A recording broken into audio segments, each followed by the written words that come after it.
So in this video I'll be explaining the various components that this robot has, and this will allow you to understand how to operate this robot better. So we start with the frame. This is the basic frame of the robot, and you have 3 plates here.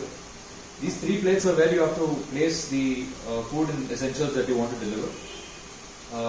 And then this entire robot will be placed on a track. At the bottom you have the sensor panel.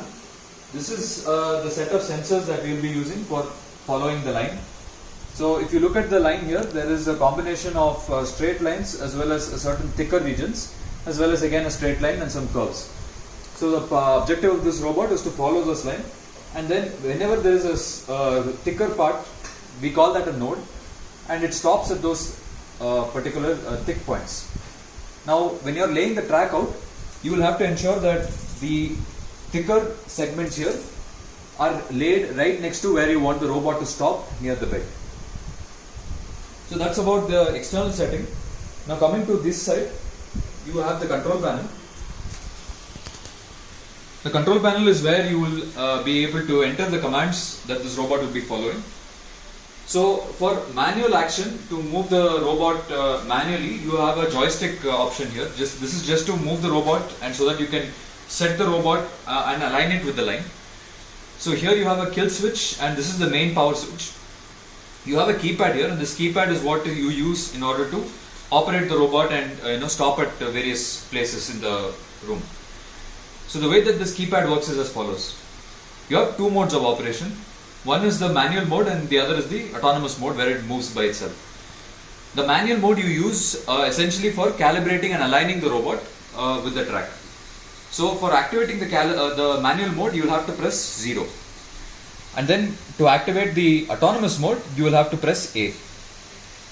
And then once you are activated the autonomous mode, you will have to enter the room number the bed number that you will have to deliver the food, followed by the letter D. D stands for done.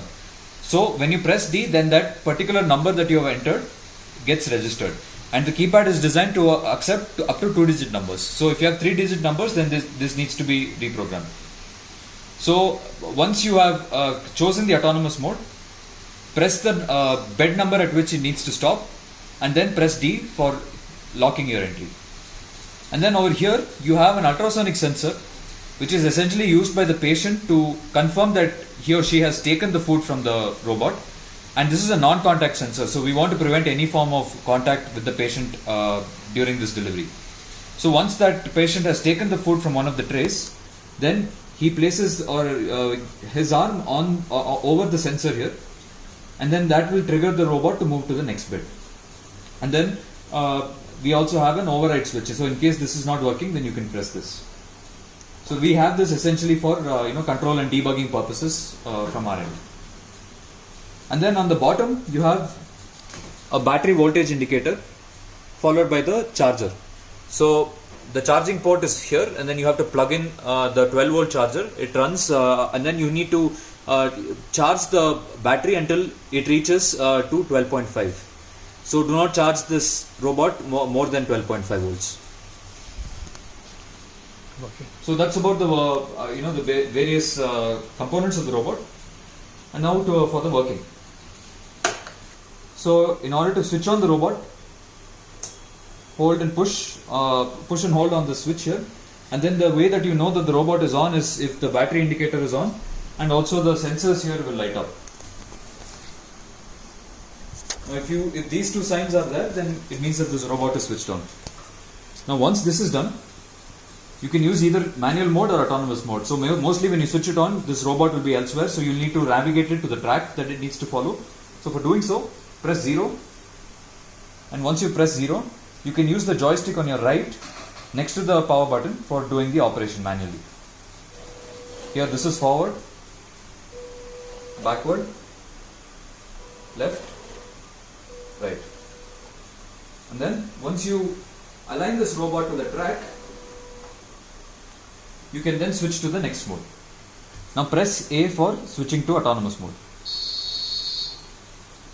Now once you are in autonomous mode, you will have the option to choose the various beds at which it needs to stop. In this track here we have 2 nodes, so I'm going to make it stop at both nodes. So press 1 followed by D, press 2 followed by D. And then for sake of completion, here this control interface can take in at a maximum of 4 nodes at a time. Once you've given the inputs, the robot will automatically start moving. Okay. So this here, as you can see here, there is a thick line, and that thick line, as I explained before, is the node. So this is where the bed needs to be. So at this point, when it stops, the patient gets up from his bed, he comes, he takes his food, and once he's done taking his food, all he needs to do is place his arm over the sensor here. So placing it here will cause the robot to continue moving forward. And so the next node is encountered, and so again, because the keypad had the second node also in its entry, it stops here. So once again, since it stopped, the next patient will come, he takes his food out, and then once that is done, he places his arms over the sensor, the robot moves again.